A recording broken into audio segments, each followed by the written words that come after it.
Galing na ako sa work niyan, napahiga at nagmuni-muni kung anong dapat gawin.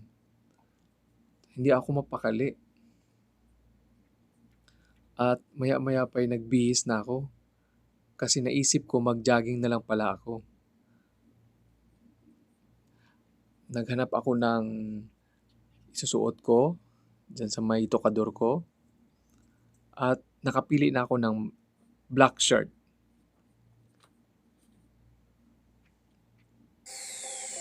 Inayos ang sarili at nag-sombrero, tingin sa salamin kung okay na ba. Inayos ang sapatos.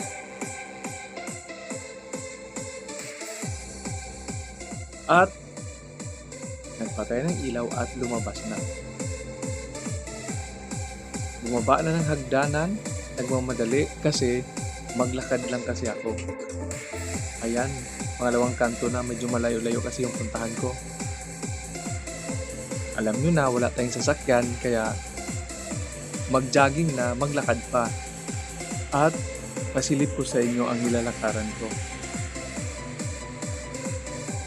Yan, continuous tayo sa paglalakad. At alam nyo guys, yung pupuntahan ko, isang malaking area yan na bawat kanto ay may parang machine na fitness machine. Kaya subukan natin itong una. Nakarating na ako. Ito yung una niya. Pero mag-warm up muna ako.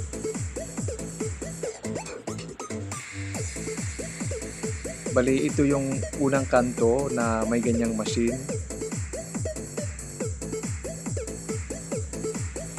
Ayan. 1, 2. Dinamihan ko na para sulit ang workout ko. May pa-jogging na, may walking pa, may ganyan pa mga fitness machine.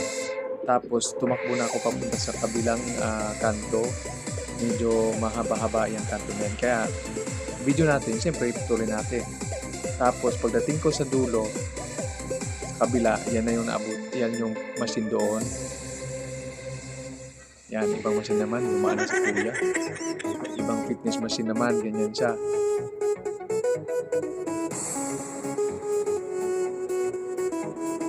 Tapos, sa katabi niyan, ganyan naman, para siyang full bar.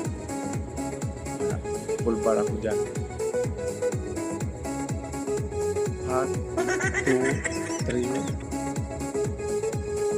3. Isa pa.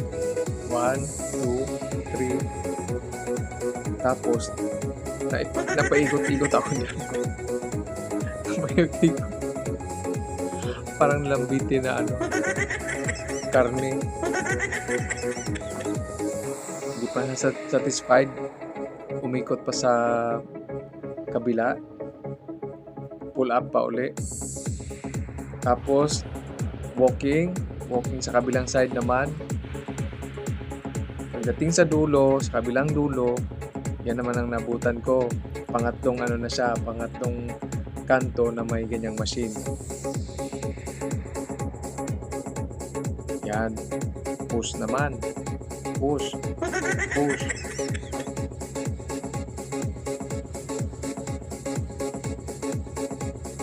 At saka may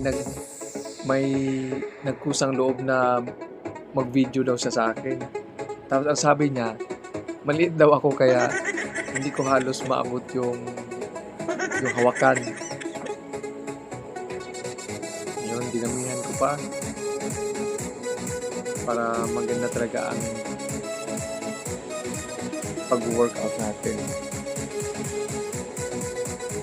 Tapos sa katabi din yan, meron namang ibang style ng fitness machine. Yan, parang walking lang din siya. Dinamihan ko na rin yan.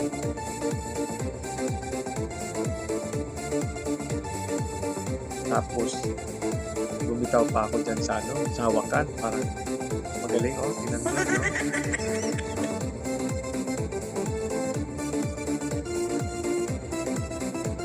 diba?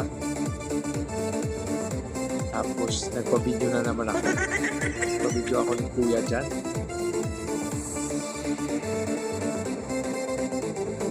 At dinamihan ko ulit yan, banda.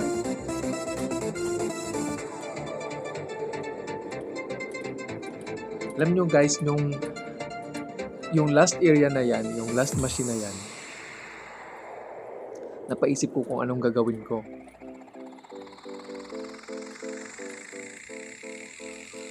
Tsaka, alam nyo ba ang katabi niyan?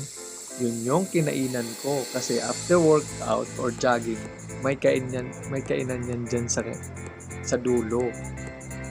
Yan, si Mama Nora. After ko nag-walking, nag-jogging, nag-workout. Hanap mo ba ang the best na shawarma? Tara na sa Mama Nora. Once you are in, just go directly to the cashier area, pay for your best choice, and wait for your order to make. They have also their variety of fruit juice to choose from. Once the food is ready, enjoy it for the best you can.